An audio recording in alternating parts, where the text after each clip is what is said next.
More than 21,000 people have been killed and tens of thousands injured after earthquakes, the biggest, measuring 7.8 on the Richter scale, struck central and eastern Turkey and northern Syria on Monday. Most devastated cities areas include Kahramanmaraş in central Turkey, Gaziantep in eastern Turkey, and Aleppo in northern Syria. The World Health Organization estimates 23 million people have been affected. Now, teams from around the world have rushed to the scenes to provide much-needed assistance. Several Chinese rescue teams have arrived in the stricken areas to lend their expertise, and governments and international organizations are also sending in emergency assistance and cash donations to both countries.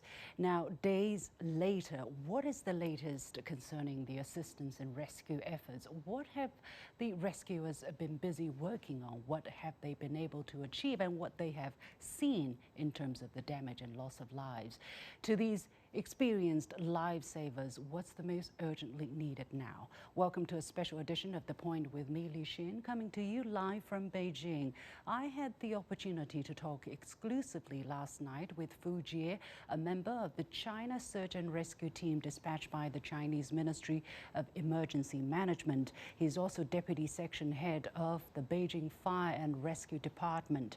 The team hit the ground running after they arrived on Wednesday morning in the eastern Turkish province of Hatay. I'm also joined now from Istanbul by political analyst Özlem Oral, and in the studio by Einar Tangen, Senior Fellow of Taihe Institute, a think tank.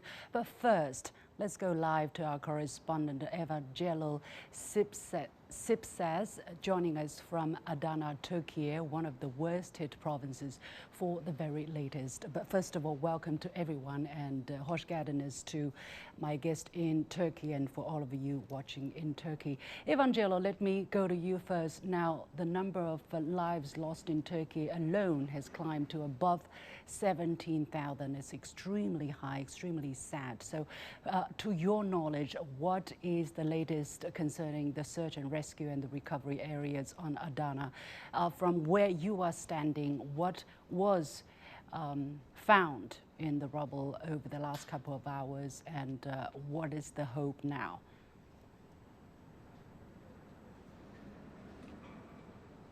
Well, good morning from Adana, Turkey. This is one of the areas that was affected by the earthquakes, not as much as other provinces, but here in Adana there has been a number of buildings that have collapsed due to the shake, the quake, the large quake that happened a few days ago.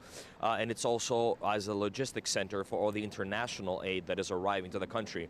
Because it has passed the 72 hours, at this given moment, it is not anymore a rescue mission more than a recovery mission, because the chances of finding people after so many hours in these kind of temperatures, because we have to point out here that the temperatures that the country is facing, especially at this region, in some areas they're sub-zero. Just a few days ago we recorded temperatures below zero to -10, -15 in some areas with the wind chill.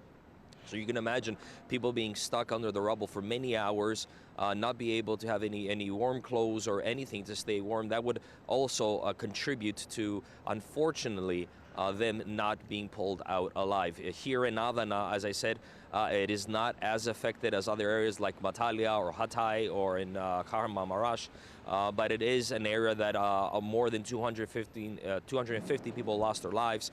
Over 10,000 have been hospitalized.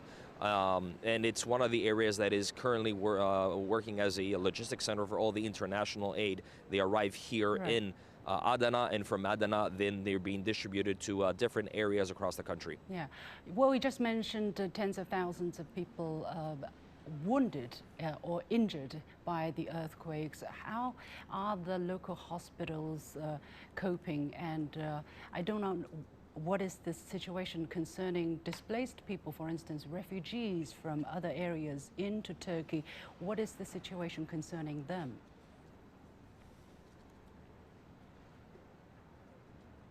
Yeah, there's tens of thousands. There's just as I mentioned, only over 10,000 just here in Adana, which is the least affected area. So there's been tens of thousands that have been distributed across the country to every hospital.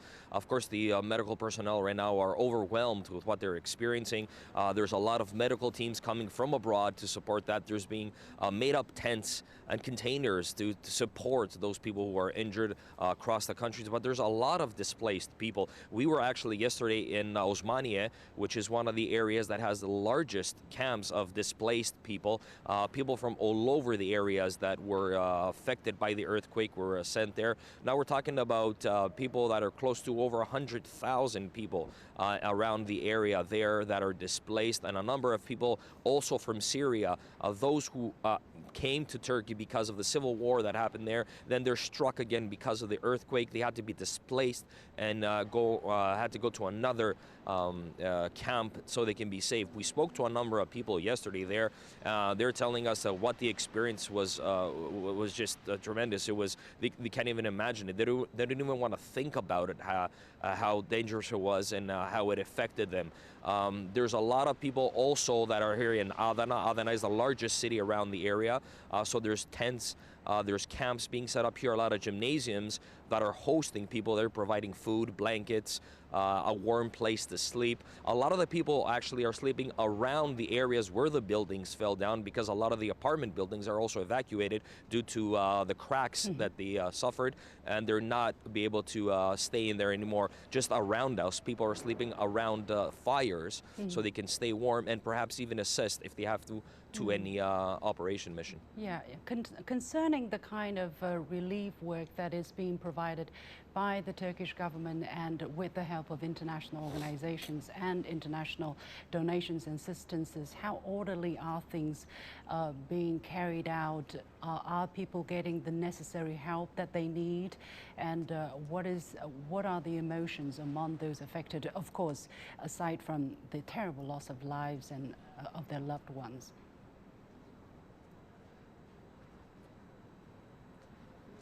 Well, it is good to point out here that many countries, over 90 countries actually, took swift action to come to Turkey, either provide with personnel on the ground, like as you mentioned with the Chinese rescuers, or from other countries, but also relief, whether that would be clothes, blankets, or any type of food. So people heard the call and sent immediately relief to Turkey. Now, there has been questions of how swift the action of the government was, as a lot of the buildings collapsed very fast, and the action that they took was questioned as it was a little bit slow. But of course, the government came out to denounce that and say that what the government has done so far has been a lot and tremendous. There is over 100,000 people on the ground doing operations right now across the areas that are affected, with the help of a lot of foreign aid as well from a number of countries. They're bringing, as I said, clothes, money. A lot of medical personnel are on the ground from different countries, and a lot of people to assist with perhaps those who have suffered any psychological trauma, because it is very important to point that out as well. Suffering these kind of events, it is not easy to recover physically or mentally from it. So a lot of the countries did send medical and psychological personnel on the ground. A lot of people are getting what they need. The government has promised that they will rebuild their houses. They will give them whatever they need. Whatever is needed, they will have. But we also have to point out here that the situations are quite difficult because of the temperatures as well, especially in the areas of Hatay and Kahramanmaraş. Yeah. They're below zero at the moment, so it's very, very difficult for the people to get what they need and for the operation mission to continue. Of course, and the rebuilding process will take years, if not longer.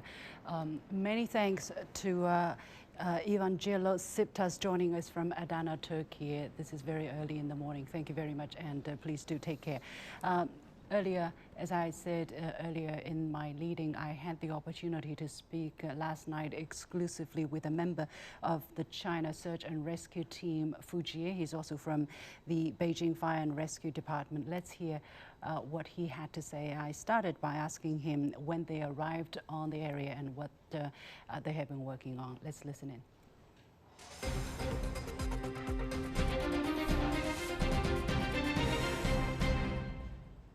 Fu Jie, thank you very much for joining us. Tell us, when You and your team members arrived in Turkey, and what have you been busy working on? I am now at the Taihe Stadium, which is the base of operation of China Search and Rescue. Our team arrived on the 8th of February at around 0400 hours, and after that we traveled by car and vehicles to the Taihe city, which is city struck by this earthquake. As we speak, that many of my teammates, they're working in the work sites, which are the collapsed buildings, to try to extricate people who are in the rubbles. And many other international teams are doing the same thing around us. Since you and your teammates arrived in Turkey, what have you been able to accomplish, and how is the situation? How serious is the situation right now? Actually, this disaster is very enormous and is overwhelmed, I would say. When we traveled inside this city, we see lots of buildings collapsed in overhanging mode or maybe pancake. And from our talk with local people, we got the information that many people are missing. We couldn't believe that, but we have to admit that some of them, or many of them, are trapped inside these buildings with slim chance to survive. But we try our best to keep on looking and extricate people from the rubbles, and also we help people in everywhere we can. And every day we walk around the clock since we arrived here. What are the difficulties in the rescue and relief work and recovery work? What are the most needed now? I think the rescue work here faces many challenges. First is the massive scale of this disaster. First is the disastrous area is very huge and across a very broad land and surface. And from our data collection, many cities have been suffered severe disastrous situations. And in Taihe, many buildings collapsed and many work sites we have found, and some of them we're working on. And many rescue forces are needed at the moment, and also people's working around the clock to try to get people out from the rubbles. I think the most needed is time. As we speak, that the 72 hours of the rescue, the best rescue period is passing and clock is ticking. We must do our best. Having said that, our team, since we arrived here, most of us we didn't sleep, and we try our best to go out and to get informations and to locate people and to get them out of the rubbles. Provide helps every way we can.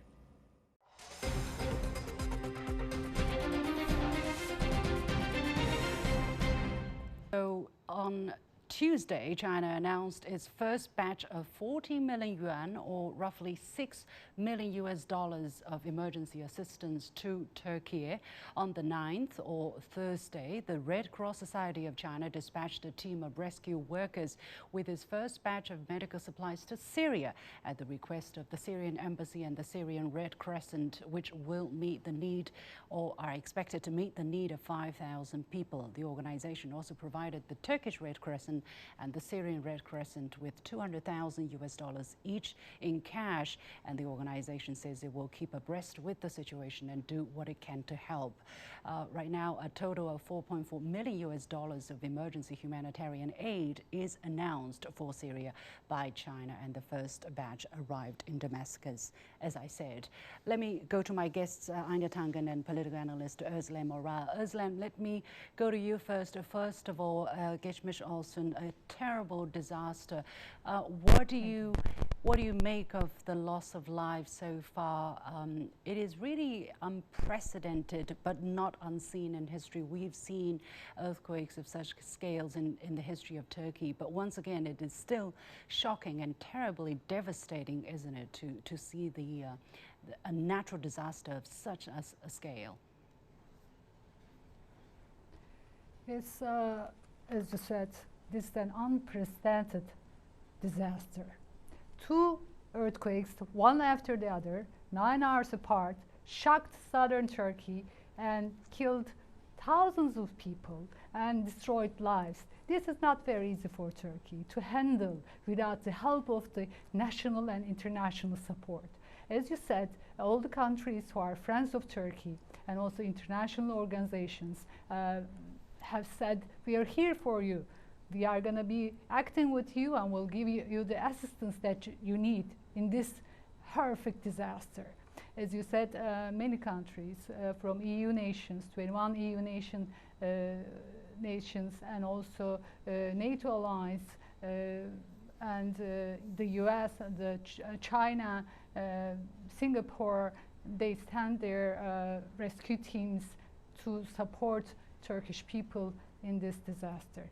It is, we have had this earthquake in 1999, but it wasn't, it was only in one region, and it affected Istanbul so badly and Gölcük so badly, but this is affecting 10 provinces at the same time. And you know that people were sleeping at that time, 4 a.m. in the morning, and they were all sleeping. This brought disaster to the region versely. It made impossible to escape from those toppled buildings. As you said, thousands of buildings toppled, demolished, and it is not easy to escape while you're sleeping.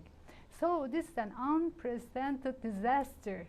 Turkey is facing a big catastrophe, and as the Turkish president said, because you know that there have been criticisms about the government, that they were slow and all, and the response was that the world has not seen such a tragedy in a century. This is very big, and it's not very easy to handle with this. You know that the roads were cracked, the airports, and you know that there was fire at a port, Iskandarian port. It is not easy to handle with all those you know, disasters at the same time. And when you look at the psychology of the people, look at this, it's freezing weather. If you go outside, you're going to be freezing, but the loved ones are under the rubble. So you want to stay outside to try to get them out of the rubble. Yeah. And if you go inside, you might be killed again. You know, the buildings are, because you know that 125 aftershocks have been, you know, this is not easy. You know, when you do the criticisms, you have to really see this situation. Okay. It's not easy to deal with such a catastrophe. Of course, this is unimaginable for, I would guess, for any country. Yeah. What about the quality of building? Because this is always a talking point whenever there is an earthquake.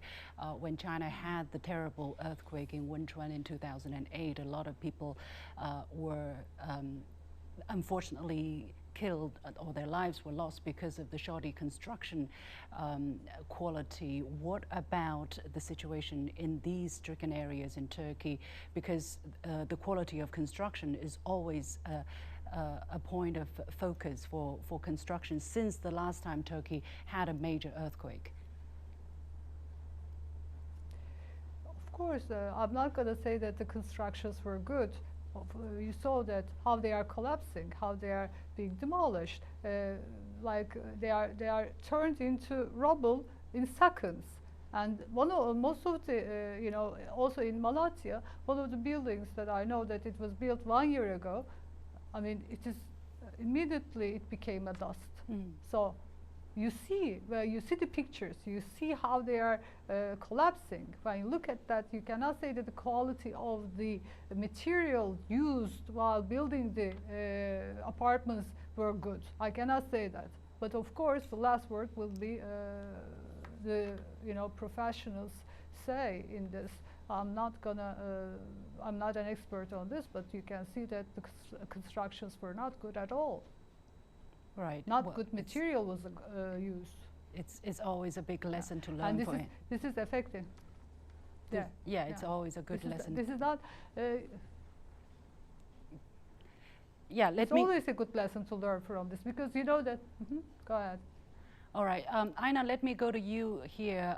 How do you look at the criticism, of course, always there, but not just the criticism, but also the politicking, I would say. If you listen to international news broadcasts, especially Western news broadcasts, not so much on the case of Turkey, but on the case of Syria, for instance, a lot of insinuation, a lot of finger pointing on the Assad regime not letting rescue, materials go in, or the fear, the suspicion that they are not going to give these assistance to the people that are needed. How do you look at all of that is going on?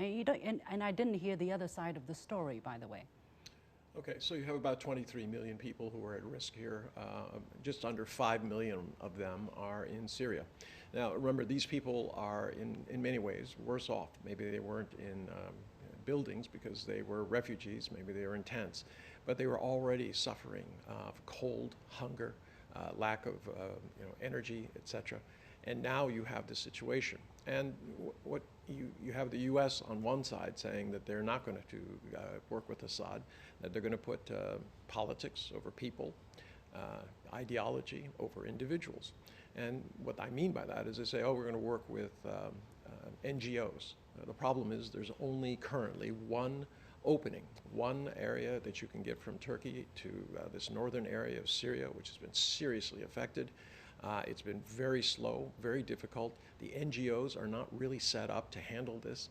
So right now, it's politics as usual as people suffer. What about the kind of aid that's much needed to the people of Syria? For instance, the first UN convoy just arrived crossing to northwest Syria from Turkey on Thursday, and UN Secretary General Antonio Guterres is calling for more aid access to northwest Syria. Do we have evidence? Do we have any ground to say that the Syrian government is impeding, is hindering access to the delivery of relief materials? Einar, once again. No, there's no evidence of that. What you have is the U.S. say they fear that there will be interference. There has been no actual that they can point to because they're not sending any kind of aid through Syria, the Syrian government. This, remember, is an area in the northwest which is held by anti-government groups, including some associated with terrorist groups, but it's very, very chaotic at best.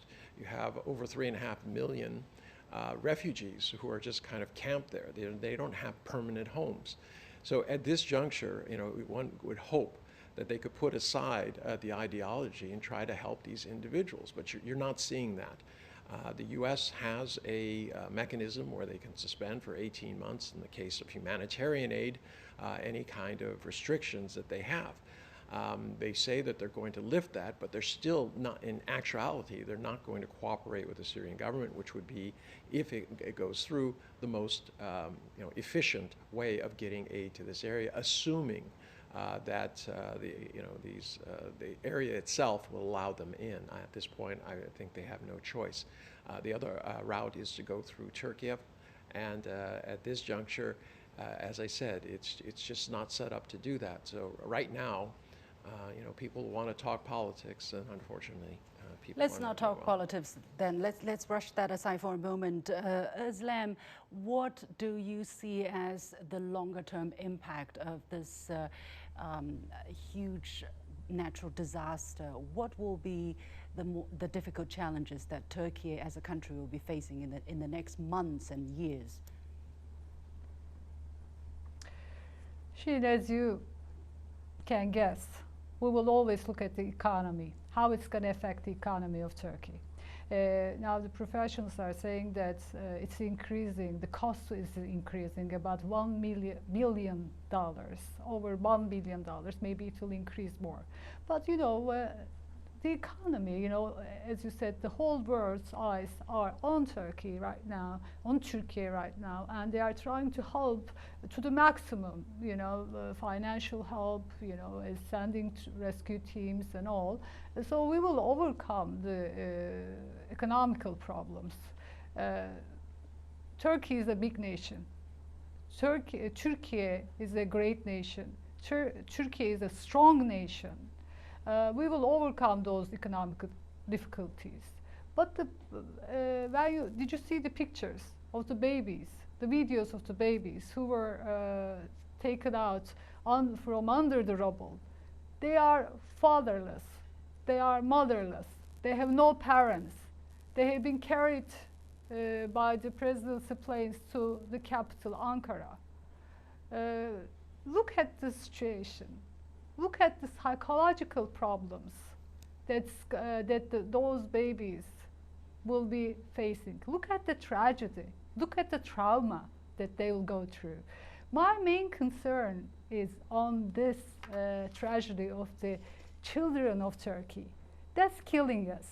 That is really, really very sad for all of us. So my main concern is about the children of the earthquakes. Of the These twin earthquakes. Yeah, of the one after the other. Yes. Yeah, Einar, yes, 7.8, 9 hours apart, 7.5, and the aftershocks really shook the area and devastated the psychology of all the people watching it from the world, and also the Turkish nations. Of course. It killed our hearts, and it's very difficult. So Turkey is a very strong nation, country, very strong country, and we'll deal with this because we have been through tragedies before, and we overcame this. We will overcome this, and my main concern is not the economy, but the psychology of those kids. Yeah, Einar, very quickly. The earthquakes. Yeah, unfortunately, we have to leave it there. But very quickly, Einar, 20 seconds for you. What is your main concern for the near future? Our main concern is the people themselves. I mean, there's a tremendous amount of infrastructure that is going to be necessary to be replaced. Get these people housed, get them productive. It's really a tragedy. I just hope people can put aside their differences and just help each other. Thank you very much, Einar Tangen, joining us as a senior fellow of Taihe Institute, Özlem Oral, a political analyst, joining us from Istanbul. With that, we come to the end of this special edition of The Point with me, Lishin. As always, you can follow me on Facebook and Twitter using the handle Lishin in Beijing. On behalf of the whole team, thanks for watching. You've got the point.